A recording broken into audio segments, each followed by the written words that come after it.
Danger, Will Welcome to Robinson, danger. Gotta start off with that. Welcome to Fiery Discourse, your podcast and media featuring dragonesses, female dinosaurs, and other similar saurians and scalies. I'm your host, Ludmillanon, and with me are my co-hosts, Angron, LuckyEevee, Stryker, Jordan, and Mathmachine. Today is our 48th episode, and we're discussing the 1967 Lost in Space episode, The Questine Beast. So, let's get things started. Yep. So, Lost in Space started in 1965, and it was somewhat based on Forbidden Planet, which is a very classic 50s sci-fi movie that if you haven't seen it, I recommend it. Robbie the Robot came from that movie, and he actually appeared on Lost in Space. It also was partially based on the classic story Swiss Family Robinson, was probably best remembered today from the Walt Disney movie. Nice. And Lost in Space basically started off as a serious science fiction show, much like its contemporary series of the time, Star Trek. But by this time, by season 2, Lost in Space had gotten increasingly sillier and sillier, thanks to competition from Adam West's Batman. And at this point, the show basically became the Dr. Smith and Will Robinson show. What happened is that Dr. Smith was actually going to be killed off in the first few episodes, but Jonathan Harris gave such a performance that he became the main star, basically. It's like what happened on Family Matters with Urkel. That's what happened with Dr. Smith. He basically took over the whole show. Yeah, exactly. Thankfully, he was not as annoying as Urkel. Ew, the beard. I don't hate Urkel. Ew, the beard. But yeah. Dr. Smith and the Robot, like I say, basically the show became the Dr. Smith, Will, and Robot show at this point. The rest of the adult characters didn't really have anything to do, and they apparently would fight each other behind the scenes over screen time and who got the most amount of lines and scripts. So, oh dear. Yeah, it was not a fun set apparently, but thankfully the show is still a pretty fun one overall. The episode basically begins, as most of them do, with Dr. Smith loafing around while the robot and Will Robinson work. And Dr. Smith's colorful insults to the robot, "You bubble-headed booby, you tin can titanium titanic thing of junk," stuff like that. They were so funny, you know? And I'll bet. Yeah, and of course we got to talk about the robot, who looks absolutely incredible for 1960s television. Most of the budget, iconic. Most of the budget on Lost in Space went to the robot, and you could tell this thing looks fantastic. Even today, it still looks really, really good. And the robot is voiced by Dick Tufeld, who is also, believe it or not, the announcer for Walt Disney's television show. Fun fact there. Oh. So basically, Will and the robot are basically working on building an atomic, shield and that, while Smith is just, lying around. And then all of a sudden, a knight appears, and he stumbles around all over the place. And Dr. Smith's panicked reaction over the knight is it's perfect. He really was the best part of this show by a wide margin, and I feel like, he really took what could have been a very, one-note character, and he made it his own. Especially with things we'll see with him later on in this episode. But for now, we get to see the knight, who claims his name is Sir Sagramonte, and he charges at the group. Dr. Smith basically begs the robot to do something, but the robot actually can't hurt him for a reason that we'll find out in a little while, which is a pretty clever one, especially, again, for 1967 television. Here we get a really funny part with Sagramonte thinking the robot is another knight, and Dr. Smith's reaction to Sagramonte calling him a varlet is also really funny, just how offended he gets over it.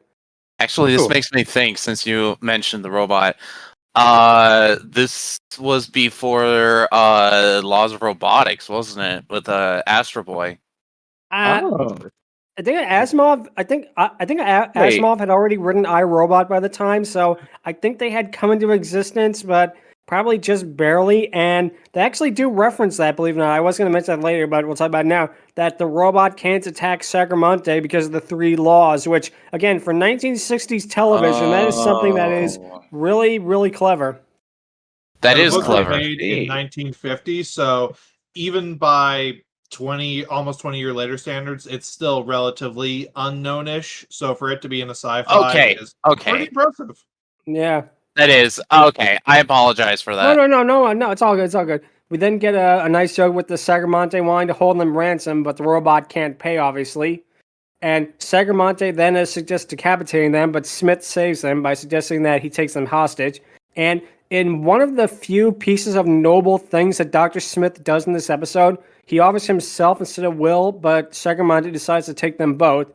Then we get Sagramonte summoning his hound, which wears glasses for some reason, and It's weird, but it's goofy, and I kind of like it.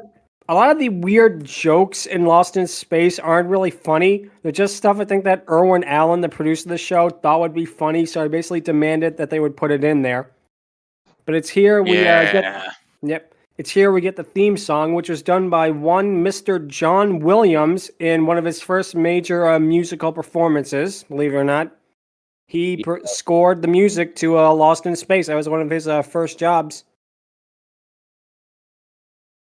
And the opening theme animation is really cute as well, with them floating past the flying saucer and that. And again, it's really funny how Jonathan Harris is listed as being the special guest star, when by this time, he was the main protagonist. Yep.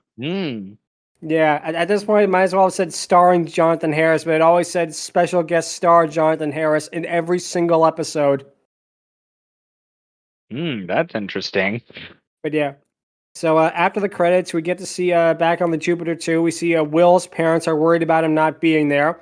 Will's father, John, is played by Guy Williams, who is probably best known for being Zorro on the Disney TV show. And, one thing I forgot to mention, too, is Sagramonte is played by Hans Conrad, who did a lot of TV, a lot of movies in that. Today, he's probably best remembered for voicing Captain Hook in Walt Disney's Peter Pan. He looks familiar. You hear his voice when he is speaking. Yeah, he voiced Captain Hook in Disney's Peter Pan. That's probably the thing. Same night, voiced the same freaking. So he even uses the Captain Hook voice so much that I was just waiting for him to scream "Smee!" He also did the Disney Halloween special, the Disney Trick or Treat Halloween thing. He did the mirror from Snow White. Oh, that's neat. I didn't know that. That's really cool. Yeah, well, I could definitely see him doing it. But yeah, we got some really funny comedic moments here with Smith chopping wood and the logs just flying all over the place. And basically what happens is Sagramonte basically says Will is going to be his page in that. Will goes into his tent to look for gauntlets, only to find Dr. Smith hiding there, which Smith was basically a huge coward, so he would hide instead of trying to face monsters head on, basically. And Smith basically says that he's looking for how Sagramonte got there, and if he has a spaceship, then the Robinsons can basically leave to return home, and they say that they'll borrow the ship, despite Will basically saying that's stealing. So it's evident that Dr. Smith got his ideas of borrowing from Mr. Krabs. Exactly! It's not stealing if you're going to give it back. Classic. But yeah, Will is basically conflicted about betraying Sagramonte, and he tries teaching Will to use his sword, but in a funny moment, it's so heavy that Will basically collapses to the ground. And again, Hans Conrad, he was mostly known as a comedic actor, but he really does a pretty good, somewhat pathos of the character as well. He plays Sagramonte as a man who has to find the beast out of a sense of duty, and he wants to really, truly perform a great deed. I think it's also bolstered by the fact that Billy Mooney, who played Will Robinson, he's also probably best known for the Twilight Zone episode, "You're a bad man, I'm wishing you to the cornfield." That was him. Well, I'm taking you to the rice field tonight. Yeah, but basically he was a really good child star. He was really natural, and he turned out pretty all right by child star standards too. But yeah, he really plays off Hans Conrad with a real sort of wonder that later becomes disillusionment as the episode goes on. Yeah. And we really get to see a lot of good moments for him as well. But yeah, Smith basically whines is forced to drag branches on the ground is also hilarious. And then nice. Will basically asks Sagramonte how he knows that Gundemar, the dragon, is there. And the knight responds that he's transported against his will to different planets that Gundemar is at, and he doesn't have a spaceship at all. And one thing that's really amazing is just how dignified Sagramonte can be 1 second, and the next he's just so comical. It really, again, shows what a good performance Hans Conrad puts in on this. Indeed. Which, again, adds to the whole Captain Hook comparison, because that is 1-to-1 Hook right there. Exactly. But yeah, basically, what happens next is Smith then suggests about sneaking back to the Jupiter 2 when he finds out that Sagramonte doesn't have a ship. But Will doesn't want to leave because he wants to learn more about the ideals that Sagramonte told him about. Again, with this boyish like wonder and that. There's a really cute comedy moment with Smith lamenting that he has to eat the leftovers from Sagramonte's table, and Sagramonte wakes up and basically Smith says, "Oh, it's nothing, go back to sleep." Again, it's nothing, go back to sleep. Exactly. But yeah. Basically, Smith then sneaks away from Sagramonte's camp, but then he's followed by Gundemar. And it's here where we first get to really see her, and her appearance is very, very odd. She's a pink scale dragoness. She has like a Eastern-style whiskers, which is unusual on a dragoness like this. She has what appears to be like webbed hands, and she wears a bow because they have to signify that, Gundemar is a dragoness, I guess. And a girl. Exactly, and it clearly is a person in a suit. It's not even trying to be like going on all fours and things like that. No, it is clearly a guy in a costume. I laughed so hard at this when I first saw it. It's like that's a dragon. Exactly. It's not just that it's a person in a suit. It's a person in a suit that has been put through the washing machine 5 different times and is held together by tape and prayer. Oh, yeah, we will get to that about Gundemar's suit, what happens with it later on in the episode. But one thing I will say that is absolutely pretty interesting with this, absolutely amazing actually, is the part where how Gundemar shoots fire from her mouth. How did they do that effect? Because the flames are not composited in, which would have been very obvious in 1960s television with today's modern computers and that. You'd be able to tell that. It looks like they have like a suit with like a built-in flamethrower head thing or something. I don't know how they did it, but it actually looks pretty decent. I want to agree with you that the way they did the flame for her breath, when there's a scene that I don't want to spoil ahead, but there's a scene where you see fire coming out, and I'm like, that's gotta be like some kind of weird flamethrower stand, and they just hit a button to make it blow out like she's there. Yeah. Oh, hands down. Yeah, this is the weird thing about Lost in Space is that they really put a lot of detail into the special effects to the point where they had no money for costumes or outfits or anything else, and it shows. Exactly. They blew all their budget on, I think, the Jupiter 2 model and the robot, because the robot, they had, I think, like 10 of those things. It looks almost like a Dalek replica, but it's not. It almost has the same, maybe the same height, but it looks like a better prototype of a Dalek from the first Doctor Who style, but not. Actually, now that you mention it. In a way, yeah. Yeah, I definitely can see that. But yeah, basically what happens, Smith, of course, sees Gundemar, and as usual, he screams in fear, which wakes up Sagramonte and Charles' dog. It turns out when the dog starts howling, it means that Gundemar is near. Sagramonte attempts to suit up before he runs off into the distance, and he promptly smacks against a rock.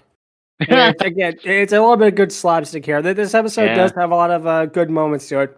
Yeah, absolutely. Yeah. Even if it's a little tacky sometimes. Yeah, it is. And believe me, the show would only get weirder and weirder as it went along. And we'll talk about that after this episode, just how bizarre it would get. But yeah. The next morning, the robot then rolls up to the Jupiter 2, and he tells John what happened with Will and Dr. Smith are unknown. And again, the fact that a show this silly acknowledges that the robot couldn't hurt Sagramonte because of the 3 laws is clever. Again, for 67, a show like this silly that could have just come up with anything, the fact that they actually acknowledge something as science fiction like that is pretty creative. Excuse me.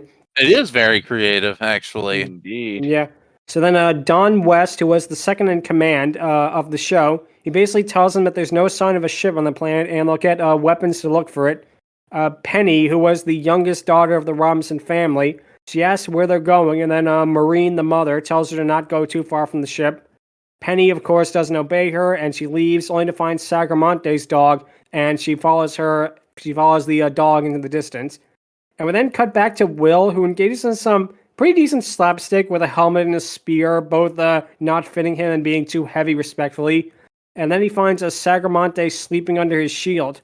Sagramonte claims that he found Gundemar last night, that he tried to attack him, but he was blown away by an enchanted wind, and Will is basically confused at this, trying to tell Sagramonte that there's no such thing like that, and then he tells him that his dog got away. And Sagramonte then claims, his dog was enchanted too. Then he collapses down, and he says he's too tired to hunt the dragon, despite Will trying to get him to continue the hunt. Penny, meanwhile, is of course following Sagramonte's dog, and then she hears a voice. It turns out to be Gundemar herself, who has a bit of a light British accent, and it's here we actually get to hear what Gundemar sounds like. Now, Gundemar is voiced by legendary voice actress June Foray, who was an absolute icon. She was Rocky and Bullwinkle. She was the grandmother in Looney Tunes. Basically, if you had seen a cartoon from like the 1940s to like the 2010s, there were good odds that you saw something with June Foray in it. That's interesting. She was an absolute legend of a voice actress. Yeah, another interesting tidbit is that Bill Mundy had a daughter who would later go on to voice Panini and Chowder and Lenny Loud. Yeah, Liliana Mumi. That's his daughter. Yep. Yeah, and Lenny Loud in the Loud House. So, a lot of freaking talent there in the family. Yep. A lot of descendants in the family.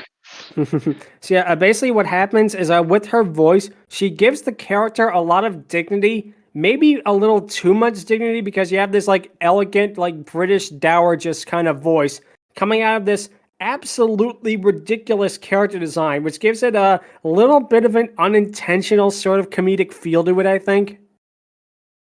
Yeah, the fact that they have this like elegant voice coming out of this costume that is visibly like falling at the seams. When Gundemar speaks, her mouth it barely even opens and closes. It's like they had problems even moving the mouth. It like moves like maybe an inch when it speaks. When the this ain't Jim Henson's Creature Factory. I can tell you that. This is terrible. I mean, Star Trek 2 didn't have good effects, but at least Star Trek had like stories and ways to get around it. Whereas here, the effects are front and center, so it's like what you see is what you get. Yeah, exactly. And again, I like how Gundemar's personality is that of a cultured and refined woman, which is a fun little twist on things. But it's here where I realized something about this episode at this moment that I actually paused and I had to write down my notes. This episode is basically just the reluctant dragon. Oh, hell yeah. I really see that, hands down.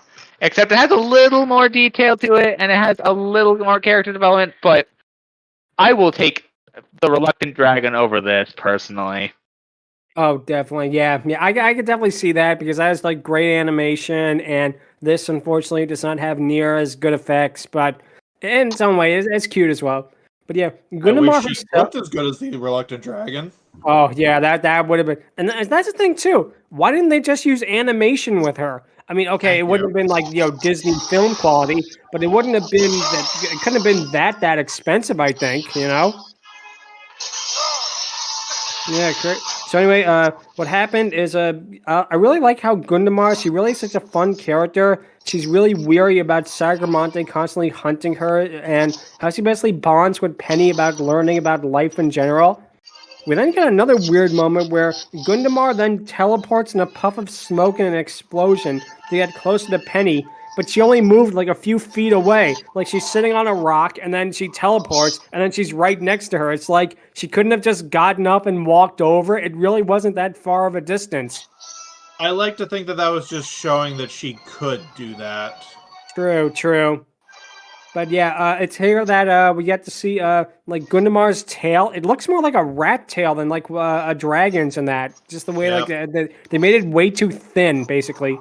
And it's here that we get the part with the Gundemar suit. The part around like the shoulder blades and like the armpits it is clearly falling apart because that is a different color than the rest of the suit. Like they did some test footage and it fell apart, so they desperately scrambled to try and make this thing stay on while they recorded this episode. But yeah, I think that the audience might start to get that this didn't look good. Yeah, no, I think we might have to say it a couple more 100 times that. But yeah, no, unfortunately, Gundemar's design is what drags her down because her personality is really good. I like how, again, she walks together with Penny and she tries telling her that if she told her parents about Gundemar that they'd probably go hunting after her and she doesn't want to have to deal with that at this stage. And she's so proud to be basically a proper lady type. And again, for a dragoness, it is really, really a fun little bit of characterization there. Oh, hell yeah. Hands down, that is easily one of the best aspects about her. Like, she's very proud of being who she is, in spite of, being a freaking beast. But she honestly, again, this hammers back down to the parallels that the Reluctant Dragon has, because both are pretty much the same sort of thing. However, unlike the Reluctant Dragon, who's very much content on being by himself, ultimately just being who he is, not necessarily being a dragon, but being just like an individual, here she leans a little more into the bestial aspect. And honestly, by the end, I'm not going to spoil the twist just yet, but man, does it kind of feel like she just wants to get laid or something like that? I mean, I got that vibe too. Yeah, that's you one know way who you are, man. You know who you are. You definitely can read into it that way, yeah. But what happens is basically a Gundemar that she then basically Penny demands that Gundemar tells her where they're going, or she won't continue to go with Gundemar. Gundemar then laments about the younger generation these days, which again a funny little joke. And then she basically tells him what we know about Sagramonte, and it's just that even Gundemar doesn't know why Sagramonte is hunting her, and that he's been doing it for over 40 years. And again, June Foray's portrayal here is just so good. It really, really is. As he plays Gundemar as this world-weary yet proper lady type, and it really does it a disservice that the face is just so inarticulate at this point. It's like it's frozen on one expression, and it really is a shame because her performance is doing all of the heavy lifting, I feel. Yeah, kind of. It felt like she was carrying the episode, to be honest. Yeah, that too. You could make that argument as well. But then Gundemar basically claims that she's been trying to keep ahead of Sagramonte for so long, but she's afraid that he'll eventually catch up to her and potentially decapitate her. She claims that she tried to approach his camp last night to talk to him, but he merely attempted to attack her. She just barely manages to teleport away, and then the two of them leave again, and we cut back to Will and Sagramonte. And Sagramonte is basically spinning a tale about how he slayed a dragon once. And we get Hans Conrad's physical performance here, which is really, really funny. I mean, the guy is a really good physical comedian as well, with how he does the different parries and thrusts and that. And Will basically looks on in bemusement before he's asking Sagramonte why he's talking like that. And then he confronts Sagramonte about changing elements of his story, because previously he had told him another story about slaying a dragon. Now he's telling him a different version of the story, but with the same dragon. And he's very disillusioned with the Sagramonte at this moment. He basically, Sagramonte explains to Will that he has to embellish the story for the benefits of the others. And Will then realizes that he wanted to learn about chivalry and doing good deeds and whatnot, but Sagramonte hasn't helped him, and Will basically quits being Sagramonte's page, and he goes back to the Jupiter 2. We then get Sagramonte's dog reappearing, and he barks, telling him Gundemar is nearby, but Sagramonte's heart isn't in the chase anymore either, as he decides just to rest again. We then cut back to Penny leading Gundemar to a cave, which, much to her, delight, she's like, "Oh, a cave! How imaginative!" Things like that.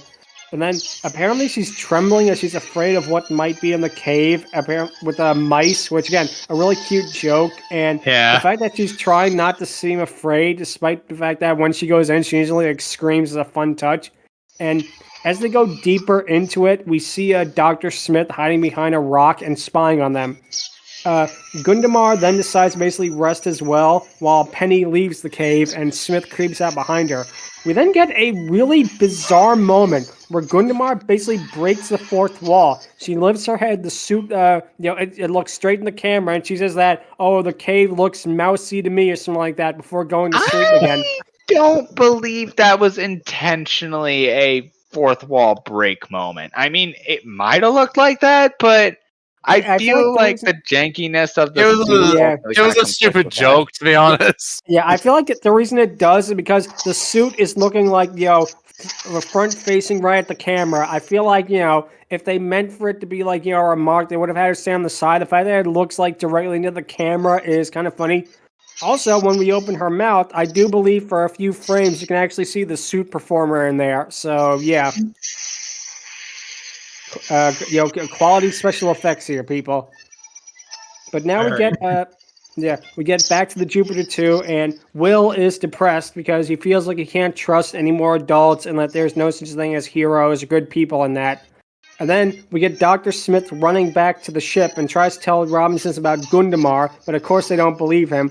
We get a really, really funny line from the robot, which, by the way, the robot was really underused in this episode compared to what he usually does. Kind of a shame, because it would have been neat seeing the robot's reaction to a Dragoness, but oh well. But we get a really good line from him. My memory banks indicate that Dr. Smith is going to pull a fast one.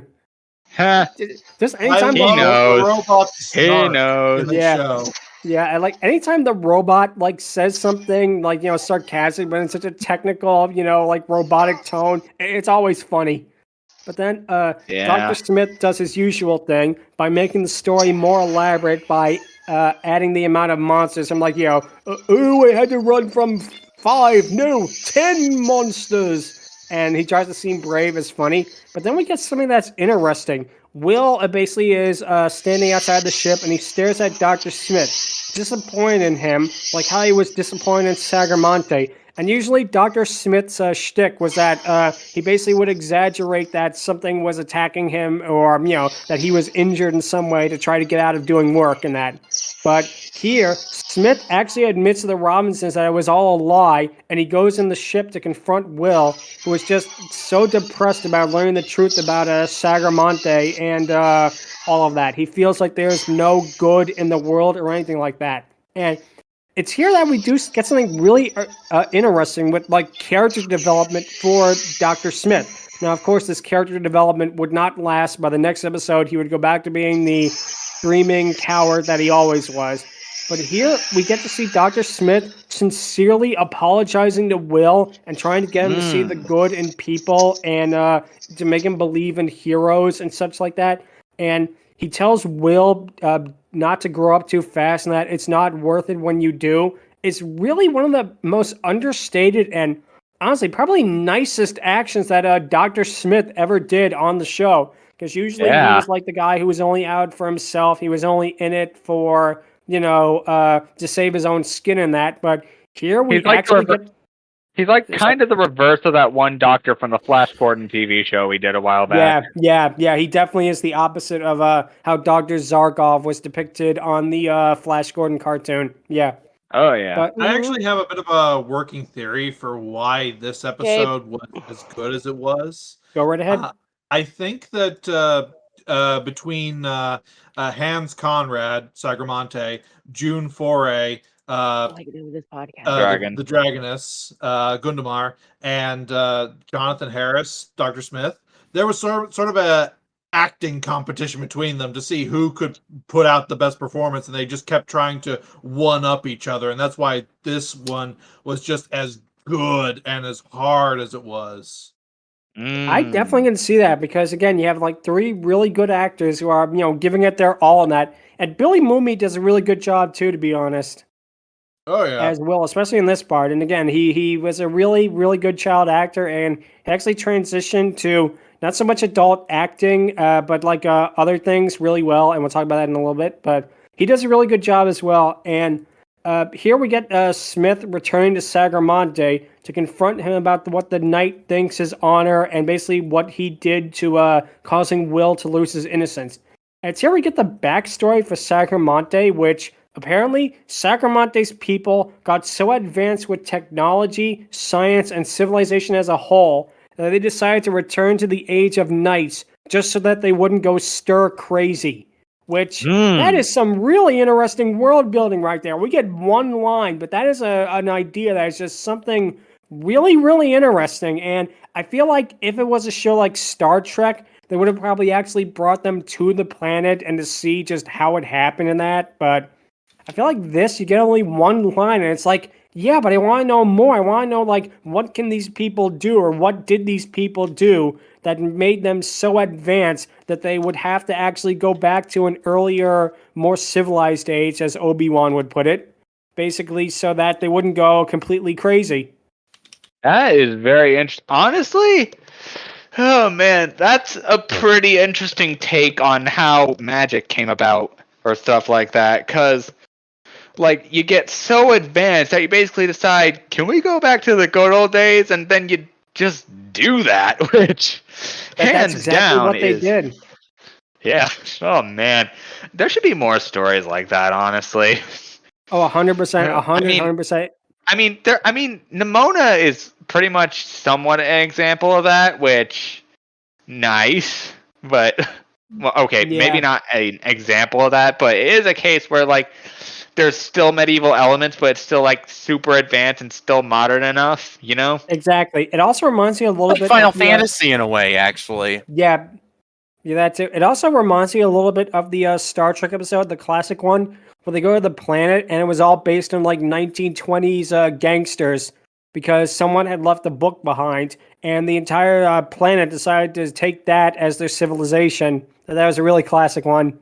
I can't remember the name of it. Not good with episode title names, but yeah, it kind of reminds me of that in a way. But yeah, basically, Sagramonte then admits that he lies to everybody, even to himself, and that he doesn't know what chivalry really is, and that he's just going to go home and give up. Now, Dr. Smith then basically tells him to go back to being the brave knight that Will wants him to be. He tells him about Gundemar and her hiding in the cave, and then Sagramonte decides to go and fight the Dragoness at dawn. Smith then returns back to the Jupiter 2, and he tells Will about Sagramonte and Gundemar. But Will, because Dr. Smith lied so many, many, many times in the past, Will doesn't believe him. But Dr. Smith tries basically pleading with him that he's telling the truth. Will then basically begrudgingly agrees to go with him at dawn. And Penny then sneaks out to try and warn Gundemar, having heard of the conversation. And Gundemar then mentions that she basically has to run, but she can't because she's afraid that she's afraid that she can't do it anymore, and that she'll give Sagramonte what he has always wanted, which of course is her head. And again, the fact that she's willing to sacrifice herself is something that is just really noble and really makes the character stand out. Mm-hmm. Yeah, she's It does make her willing stand out. Yeah, she's willing to like put herself through this either because she wants a friend, she wants to get laid, or just because it's something that she feels like doing because she's a kind of person who's putting others before herself. Exactly. And batshit insane as some of these episodes get, this has a really good message. Oh, it definitely does. Lost in Space, it wasn't a bad show. It was a very strange show, especially in Season 3 and what Season 4 would have been if it was made, which, again, I got to tell you guys about this in a little bit because it is insane, some of the stuff they had planned. But yeah, basically in this episode, getting back to this, when morning comes, Will and Dr. Smith wait by the cave as Sagramonte shows up in full knight armor. Gundemar roars as a stream of flame emits from the cavern. And then Sagramonte arrives to a clearing as Gundemar leaves the cave with like purple smoke billowing out of her nostrils, which again is an effect that, how did they do that? Especially with the fact that it looks like an ordinary costume. Like there is no way they could have done that. But it's like, how? How did they do that effect? What really amazed me is they had the smoke, they had her breathing fire, they had all of this amazing looking stuff, and then their duel is literally just them walking next to each other. Yeah, exactly. And where are we jousting? Exactly. It's clear from like watching the footage too that the suit actor that's playing Gundemar, they can't see a thing because they're visibly stumbling around. They like I think they misdirection at one point. It's clear the guy who was the suit actor for Gundemar had no idea what they were doing because obviously they was never directed. Exactly. It's like they basically put him in front of a camera, okay, and said, okay, you're going to run where you think the knight is. Go. And it's like, well, how could you see in a suit like that? But yeah, Will is frightened, and he basically tries to help Sagramonte while Penny runs in to help Gundemar. And it's here we get the Sagramonte learns that Gundemar is a female, and she gets another good laugh because she's just so businesslike about everything. And Sagramonte is just completely stunned silent by this. And Gundemar gets another good laugh where she basically says, oh, isn't that like a man? Again, it's something that, June Foray's delivering on that line. It really does sell it. So basically, for 40 years. What are you going to do now? I hadn't really thought about that far ahead. Exactly. And she asked basically what he was going to do, and he was like the guy who never really thought ahead. And it turns out they traveled through 8-star systems. all over again. Yeah, basically. I don't know. I never thought I'd get this far. yes, exactly like that. Exactly. Oh man, he's like, classic. I have it. Now what do I do? Yeah, exactly. So then Penny basically asks them, why don't they just teleport to their home planets? But of course, Sagramonte doesn't know how. And then it turns out that Gundemar is the reason why Sagramonte teleported. And it's revealed that she treats it more of a game than anything else, which, okay, this comes completely out of nowhere. And to me, it is at odds with how she was depicted earlier. But she was like weary and tired of being chased down. But now to her, it was like a game. It's like, it felt like they had 2 script ideas and they were running out of time. So Irwin Allen was like, screw it, just smash them together. Just put that one in with this one. It doesn't matter. Yeah, exactly. Okay, but devil's advocate here for a second. But I feel like because both the Robinson because of the Will family and whatnot, they both basically trying to compose my thoughts here. Okay, so basically, because of this family pretty much getting involved and pretty much hearing their sides and ultimately, bringing them together as a result to try and ultimately bring back wonder, honor, and all that stuff, it ultimately sparks back why they ultimately did it to begin with. Because let's think about it. You've been doing it for years and you ultimately forget why you're doing it in the first place, and then it comes back and it's like, oh hey, it was this. And honestly, maybe it does, and here it doesn't really state the same reason, but it ultimately, now that they understand each other, they decide to humor each other because that's ultimately what a kind person would ultimately do. It reminds me of Kite from freaking Yu-Gi-Oh! Zexal. He basically did dueling as a job, not necessarily as, like, say, for fun or because it was, like, a way of life. Then Yuma pretty much duels him and pretty much reconvinces him of what dueling can be in spite of, being just a job or, like, a chore. That's a very, very good point there. Wow. I did not consider that before, but wow, that is actually a really, really good point. And yeah, basically what happens is Sagramonte basically has given up on life and everything. He feels that everything he did is pointless. And Penny tells Gundemar that she has to keep on having Sagramonte chase her to keep his spirits up. And Gundemar agrees. She basically runs around Sagramonte and playfully teases him in a cute moment, which causes Yeah, she totally wants to get laid. That too. But yeah, basically what happens is Sagramonte then gets second wind as he vows to keep on chasing her for all time. The two of them then teleport out in another explosion with Sagramonte's dog following. And the episode ends with Dr. Smith telling the two of them that it's basically not about the destination, but the journey that counts. It wasn't about the hunt at all, but it was about the experience of it all that was what really mattered to Sagramonte and Gundemar, which again, to have Dr. Smith give the lesson like this, again, really, really out of nowhere in that. Indeed. Especially again for his character, who would not be like this on the show for quite some time.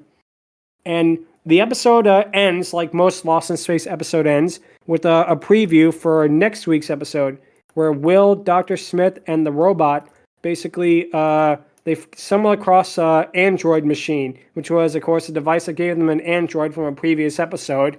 And the Android Machine was owned by, what's his name? The Celestial department store owner, who's played by Fritz Feld. Fritz Feld was another one of those guys who, if you know, like snooty waiters or like snooty maitre d's or stuff like that, he's the guy who basically perfected that kind of character archetype, you know. His big comedic thing is that he would do like a pop with his mouth and that, you know. He'd do like that with his mouth. And again, this guy had like a 50-year-long career of playing one type of character. So yeah, what happens that's actually really cool. Yeah, exactly. So yeah, basically what happens, we get to hear the robot's famous "Warning, warning, danger, Will Robinson" cry as he tells him that the machine is dangerous. Will basically fiddles with the buttons before the machine starts to shake and smoke before it seemingly explodes. And the episode ends with "To be continued." Next, same time, same week, same channel kind of thing. Which every episode ended like this. And it basically calls back, I guess, to the Flash Gordon serials, where it would always end with like something happening with the heroes, but then the next episode would be like, oh, they got out of it just fine, or oh, it wasn't nearly as bad as what had happened. So yeah, they usually do that. It's just to bait you into it. But it kind of just well. They did it well. What's gonna happen? What's this thing? Exactly. It's all right for what it is. But yeah, Lost in Space would last for 3 seasons, with season 3 being a mixture of serious sci-fi and completely ridiculous. The episode, The Great Vegetable Rebellion, was so terrible that Guy Williams apparently threatened to quit over it. Oh, dang. Oh, yeah. Season 4 was in development, and there are scripts that have been leaked out that shows it would have gone absolutely insane.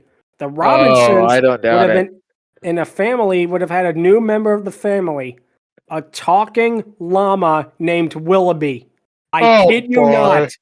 Yes, that was going to be on season 4 of Lost in Space. That's too out there, even for Lost in Space. Yeah, but what happened? Lost in Space was the Emperor's New Groove before the Emperor's New Groove was. Oh, actually, now that you mention it, pretty much. Yeah. But season 4 was canceled because of the movie Cleopatra.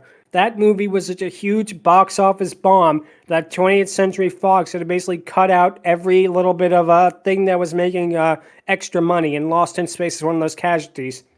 Oh, wait, I just realized something. Yeah. Lost in Space was 20th Century Fox, right? Yeah, that's no, Disney now owns it. Technically, I guess, yeah. I guess technically, yeah. But wait, do they? Because Netflix did the remake. So that's true. So yeah, maybe the rights are switched over. But yeah, maybe. Lost in Space would get a 1998 feature film that pretty much brought back most of the cast for cameos. The only ones that didn't was Billy Mooney, who was busy with other projects, and Jonathan Harris, who hated the script so much he went on talk shows to anti-promote the movie, and that he would go on talk shows and tell people not to go see the Lost in Space movie. Oh man, that was rough. Yeah, but then we got the remake series on Netflix, which is probably how most people know of the franchise Lost in Space. And the thing that is so weird is it is nothing like the original at all. It is like so far removed from this type of show, it is insane. I think They the made best it way. too dramatic. I watched an episode and it's just Yeah, it kind Right. of fell apart. I think too. I think the best Hey kids, comparison. do you like this happy, peppy, cheery show? Well, let me introduce you to Grimdark. Exactly. But yeah, basically, I think the best way I can comparison to it is that it's like if the Batman with Robert Pattinson was a direct sequel to Adam West's Batman. It's like you have two different tones and they don't fit at all. You know, Oh, it's the yeah. same characters, it's the same setting, it's the same things, but it doesn't fit at all. One thing that was cute, I will say this, is that in the first episode, the Dr. Smith that was basically killed and replaced by the woman was played by Billy Mooney. That is a cute touch right there. That it Oh. actually was Billy Mooney in a cameo doing it. But yeah. okay. That basic- is nice. Yeah. That is But basically neat.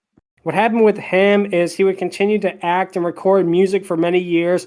He was part of the novelty group Barnes and Barnes, probably best known for their song Fish Heads. Oh, If you- that song. Yeah. He did that song. But yeah, of course, and his daughter is a voice actress as well. And yeah, like I say, Lost in Space is one of those shows where it's clear it was never going to be as big as Star Trek because I feel like overall, if you really like put them like apples to oranges, Star Trek, even the original Trek wins series, every time, it is feels a way like. better show. Better written, better acted, better effects. Though sometimes the effects on Star Trek original can be pretty bad, but at least I feel like the thing is I feel like Star Trek always had a bit of dignity to it, whereas Lost in Space went straight for the screwball stuff after a little while trying to do the same kind of level of seriousness. Oh, yeah, But, yep. absolutely. But yep, now speaking of classic television, it's time for the question of the episode, which is, what is your favorite classic TV show? And I have a lot that I could answer with. I mean, I really like classic comedies like I Love Lucy and The Honeymooners. They have like shows like Columbo and Dallas are really, really great. But I think one of Problem my with that favorite. is, problem with What's that, that. A quick disclaimer before we go into Go ahead. that. Well, the rules for this are stuff from the 1960s to the 1990s for all of those viewing at home. Yeah, or like 50s as well. 50s could count as well. Like Okay. that could be another Late cutoff 50s, thing. But yeah. Yeah, so I'd say that my probably favorite one of them in terms of like I probably have to do it in two things. So like with comedy, for me, I feel like the best classic TV show is one that a lot of people know, especially in like I think like in the UK and that, but don't really talk about is the Phil Silvers Show, aka Sergeant Bilko. This show was so well written, and Phil Silvers is just such an amazing, talented comedian that this show, everything on it worked absolutely perfectly. It's one of those shows where nothing could have been changed. They could have probably made 5 more seasons, and the quality would have been just as good as the 4 that we got.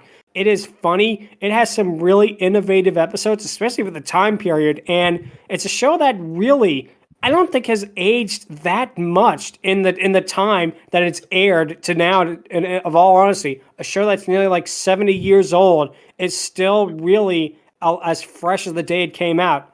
And as for my favorite, more dramatic show, I'm gonna have to go with Columbo, believe it or not, because Columbo again is a show that it really, really is so great. Peter Falk is an absolute legend. Everything with it really just clicked into place perfectly.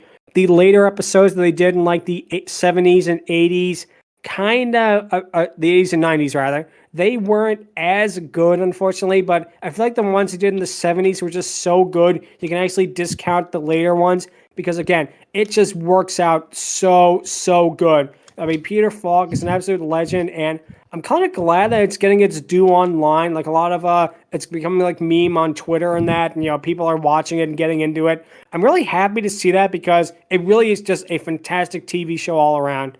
And those are probably going to be my 2 picks: the Phil Silvers Show and Columbo. So, Angron, what would you have to say?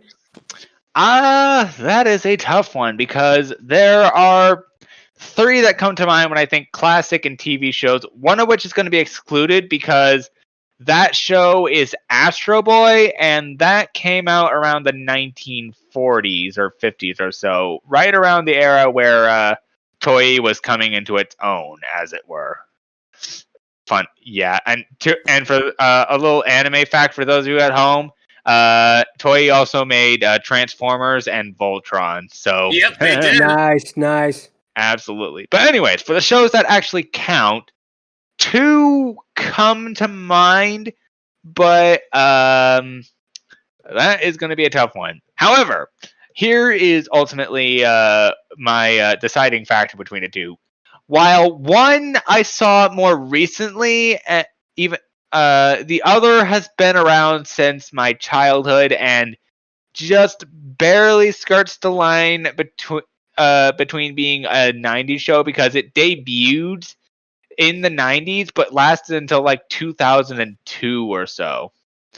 So I was going to say the Wuzzles because come on, man, it's honestly a classic show, and there's a reason it got Toon Disney's start as like the cemented Disney Channel, as it were. It's got charm, it's got Hoppo, it's got stellar animation at times, it's got Hoppo, it's got amazing characters that are pretty divisive, save for Fluttershy 2.0 in the form of Butterbear, but she's still alright. And did I mention Hoppo already? Oh, man. She is best girl. Yeah, definitely. She is the multi-character of that show, hands down. Like, sometimes she can be dainty, she can be kick-ass, she can be the straight person, she can be a little goofy sometimes. Like, man, the person who voiced her really, that person should really get a lot more attention. I forget her voice actress. Actually, give me a sec to yeah, you know what? I'll do it while I'm talking. But anyways, the real number. Oh, go ahead.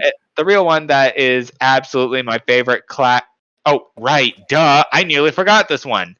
Oh. There are actually 2 classic shows that Okay, you know what? I'm actually going to change mine because I was going to say Dragon Tales because it stuck with me as a child and it skirts the line nearly bordering into, being basically an early 2000s, late 90s show, as it were. However, I just realized that there is another pick that I grew up with alongside Dragon Tales, if not a little more. Also, the voice actor for Hoppo, Joanne Worley. I hope you're listening in on this. Love your show. Love the character. You need a lot more appreciation, hands down. But anyways, my actual pick, Robotech. Started in I think the 70s or 80s. It initially started as a book series, interestingly enough. Or maybe the series came first. But anyways, Robotech, hands down. There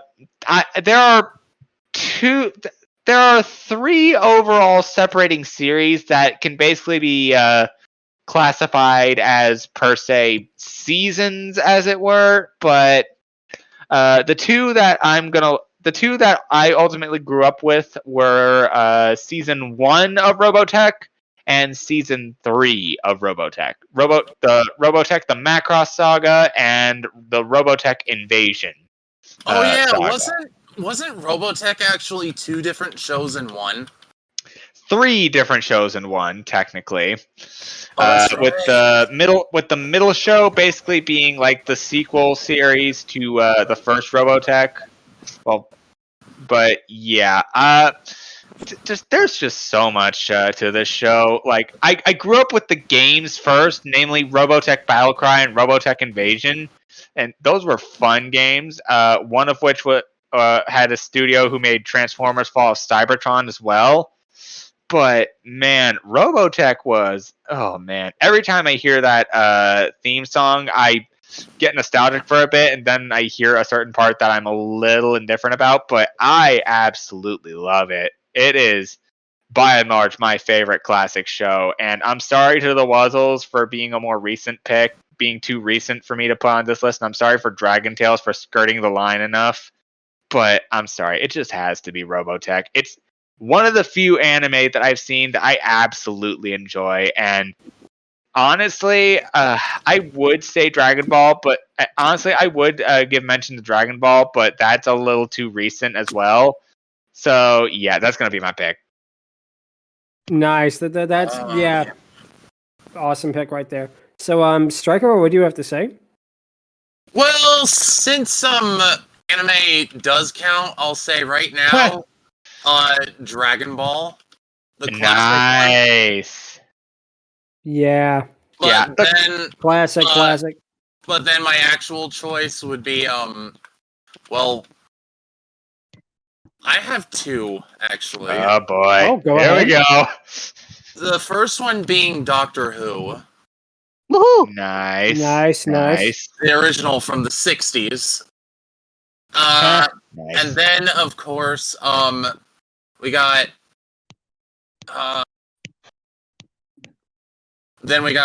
Star Trek, Nice. which is one of my all-time favorite shows, like, ever. Because, I like, can understand why. Oh man. Oh, I also wanted to mention Mighty Ducks, but anyways. I mean, I grew up with a lot of Disney afternoon shows too, like Same. DuckTales mainly. Nice. I kind of did too. Awesome. Anyway, yeah, my pick would have to be between Doctor Who and Star Trek, the original series. That is Those solid. really excellent picks right there. Oh yeah, of course. So, Math, what would you have to say is your favorite classic TV show? I'm the animation guy, so the expected stuff for me would be stuff like Flintstones, Jetsons, or DuckTales. I'm actually going to say this show because this is more honestly what my favorite all-time classic show is, and quite frankly, it's a lot more animated than most animated shows of the day. I Love Lucy. Yes, Nice. Lucy absolutely holds up. Lucille Ball is a fucking genius. There is no amazing. way to talk around that. And some of the I Love Lucy bits are still the most iconic comedy bits in television history. You've got the mirror bit with Harpo Marx. You've got the Chocolate Factory. My absolute favorite, Vitamita Vegemin. Exactly. Classic right there. And again, Wait. I Love Lucy was another show like the Phil Silver show that it never got bad. Never. It was a show that maintained its level of quality throughout the entire, I feel, run of it.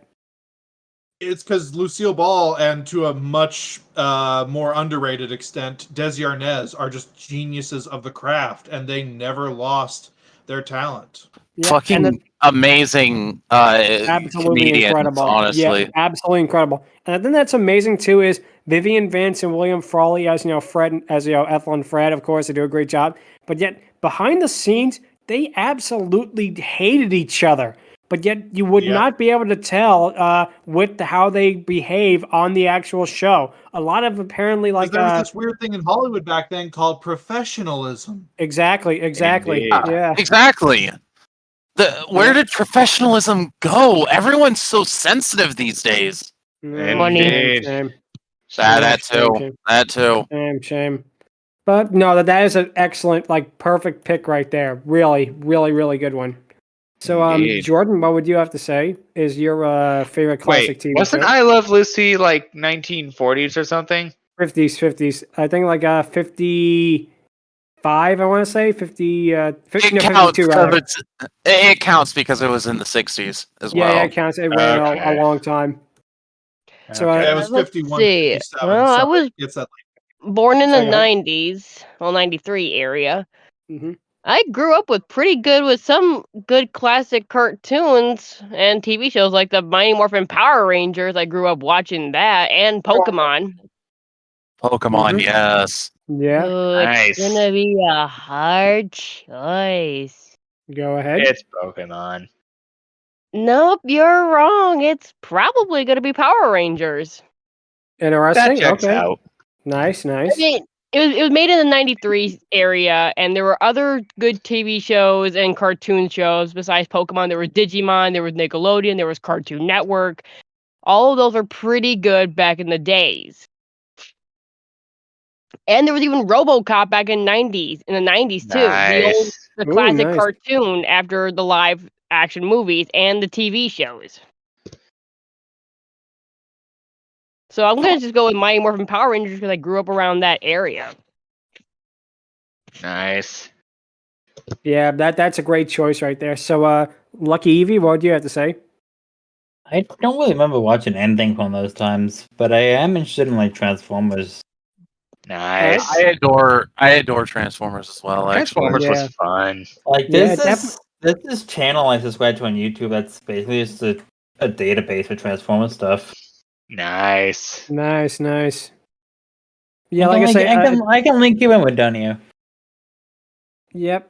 So, now it is time for the Dragoness Scale, where we basically rank the Dragoness. And this is going to be a very interesting one because Gundemar, again, the actual design of the character is not very good. The suit is very poorly made. It doesn't even articulate very well. You can tell that the guy in the suit can't even see a thing where he's going. It almost reminds me of the suit from Godzilla. It does, except the Godzilla suit actors had more, I think, visibility than this, believe it or not. Wait a minute. Direction. Wait, which one are you talking about? Which Godzilla? The original. The see. Heisei, not the Heisei series, sorry, the Shao Era series. Oh, I see. But yeah, I think that, though, June Foray's performance and the way that she's written as a character, discounting the ending, which comes out of nowhere and is really rushed and kind of knocks her down a few points, but yet June Foray's performance is so good. It's almost too good for the character. It really, really is. So I am going to give her maybe a little bit too high of a score, but I really can't see myself giving... Just because, again, June Foray is an absolute legend, and she really gives this character so much character. I'm going to give her a 7 out of 10, believe it or not. Oh, I see. And a lot of it is really just based solely on June Foray's performance and how good she is as like this character, giving her like a elegance to her and like a world weariness to her, and even like the playful nature at the end. It all works out so well. But yet the problem is actually no. I'm just gonna change my mind. I'm gonna bump it down to 6, and the reason being is it's just the costume. This costume is just it's too distracting. Yeah, it's so bad. It really is. This thing, I mean, again, you could say, 1967 television, how good could they do? But I don't know. There were ways you could have done this and had it turn out a little bit better. But yeah, so I'm afraid I'm actually going to bump it down from 7 to 6. But yeah. So, Angron, what would you give her? I am going to have to give her... Okay. The character is pretty nice. The suit's not... It's distracting, but it's not distracting to the point where it ultimately took me out of the immersion too much. It's definitely cheap, but I've seen worse for the most part. And honestly, the overall story that she's in, it's pretty good. It's Lost in Space isn't exactly my cup of tea, but it's definitely not the worst thing out there. So I am going to be a little generous and give her a 7 out of 10. Yeah, I can see why you would. Why one would. Yeah. So what would you have to give her, a Stryker? I'm giving her a 6, like you, because like the costume was distracting, but honestly, the character. In fact, you know what? No, I'm giving her a 7 because I thought her character was really good. It was almost endearing at times. Yeah, I definitely. I can definitely see why. So, Math, what would you have to give her? I gotta give it a 6. Like, it is purely based on that outfit. It is just so bad, and there's no excuse for it too. The Dragoness from Sword and Dragon, that movie came out a decade earlier, and it looks so much better than this schlop. It is insulting how bad the outfit looks. Now, the effects are actually pretty good. That almost bumped up to a 7 if it weren't for the outfit just basically being negative points. But what really saves it, as has been said, is it's June Foray. Have June Foray will watch. Yeah, exactly. A little thing that this is just my little headcanon for this. While I think that Angron's idea of what the characterization is might actually be correct, because to me it also does feel like they just didn't know how to end it. It feels like the Dragoness is a bit of a secret tsundere. Oh, it's not that I want you to chase me, Baba Baka. Oh god, now I'm imagining June Foray as Gundemar saying that. nice. Oh god, nice. You're welcome, Slash, I'm sorry. I don't know why, but I can see her doing that. Thank you so much for that. That was okay. Jordan, what would you have to give Gundemar? After doing a scan, I did see a little bit of what's going on. I'm like, okay, I want to see what this dragon look like. I see her and I'm like, what am I looking at? It looks like something from a Power Ranger that just went wrong. I'm like, Oh what is yeah. this? Yeah, definitely. That's being generous. Yeah, But definitely. as I hear more about her personality, I'm like, okay, she's like a child. She's playing a game with this knight. So I'll give her personality an 8, but her costume is just like, if it wasn't for the costume, she'd be a lot more better to like. But I'm like, I'm gonna give her a 6 because it's just like it just takes away like why you could have done maybe a little bit better maybe from the money budget. I get it, but I'm like, no, I'm giving her a 6. Yeah, no, I definitely get where you're coming from there. And LuckyEevee, what do you have to give her? Oh, this only is a suit design. Yeah, it definitely is. It definitely is. Oh, It yeah. looks like It looks like whoever made this decided to mash every type of dragon into one suit. Oh, I can see Yeah. why. Yeah, definitely. That's it, like 5. Yeah, Alright. I think I might have to change mine to an honest 6 out of 10. Character's great. The suit, okay. You know what? Nah, I'm gonna keep it at a 7. Never mind. Leave it at 7? Okay, it's all good. It's all good. So yeah, that pretty much wraps it up for this week. If you have any questions, or if you would like to send us your impression of Dr. Smith, you can feel free to email us at fierydiscourse@outlook.com or visit us on Twitter at twitter.com/fierydiscourse. Next time, we'll be talking about the 2007 movie Dragon Wars, aka D Wars, from South Korea. Until then, take care and have a wonderful 224 and a happy new year. Oh yeah. I am very surprised to see what that movie has in store. That's going to be a really, really interesting one. Yep. So yeah, until then, thank you guys so much for watching, and until next week, adios, and thank you so much for listening. Yep. Happy New Year, everyone. Happy New Year! Peace out. Yep. Adios. Later.